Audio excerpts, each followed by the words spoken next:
ময়মনসিংহের ফুলবাড়িয়ায় science information and technology foundation কর্তৃক পরিচালিত সাইফ অ্যান্ড সামি মেডিকেল ইনস্টিটিউটে উদ্বোধনী শুভেচ্ছা ক্লাসে সার্টিফিকেট ও পুরস্কার বিতরণ অনুষ্ঠিত হয়েছে।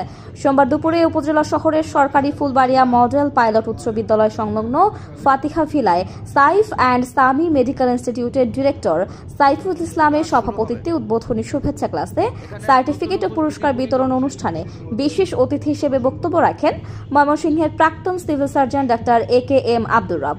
তিনি বলেন, পল্লী চিকিৎসক সকলকে রাষ্ট্রীয় নিয়ম অনুযায়ী তাদের চিকিৎসা কার্যক্রম পরিচালনা করতে হবে। একজন পল্লী চিকিৎসককে সব চিকিৎসাই করতে হবে এমনটা না। রোগীকে প্রাথমিকভাবে চিকিৎসা দেওয়ার পরে উন্নত পর্যায়ে উপযুক্ত চিকিৎসা পরামর্শ নিশ্চিত করাই একজন পল্লী চিকিৎসকের কাজ। যে আপনারা ডাক্তার হয়েছেন এই জন্য ডাক্তার লিখতে হবে বা সব রোগের চিকিৎসা করতে হবে, এটা ম্যান্ডেটরি না। একটা রোগী আপনার কাছে আসার পরে সঠিক জায়গায় তাকে পাঠানো, এটাও কিন্তু একটা মহত্বের লক্ষণ। এই জন্য আপনারা সব রোগের চিকিৎসা না করে যেটা আপনার নলেজের মধ্যে পড়ে সেটা চিকিৎসা করবেন, আর যেটা আপনার নলেজের মধ্যে পড়ে না সেটা উপযুক্ত ডাক্তারের কাছে রেফার করে দেবেন। সেটাই একটা বড় ব্যাপার।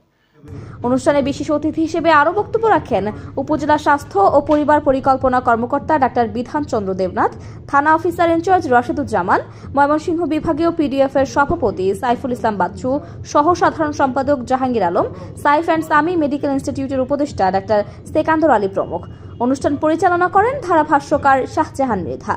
অনুষ্ঠানের শুরুতেই আমন্ত্রিত অতিথিবৃন্দদের ফুল দিয়ে বরণ করেন আয়োজক কর্তৃপক্ষ। পরে তাদের পুরস্কৃত করা হয়।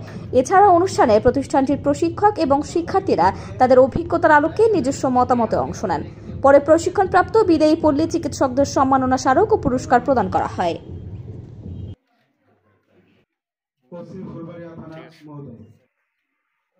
ধন্যবাদ।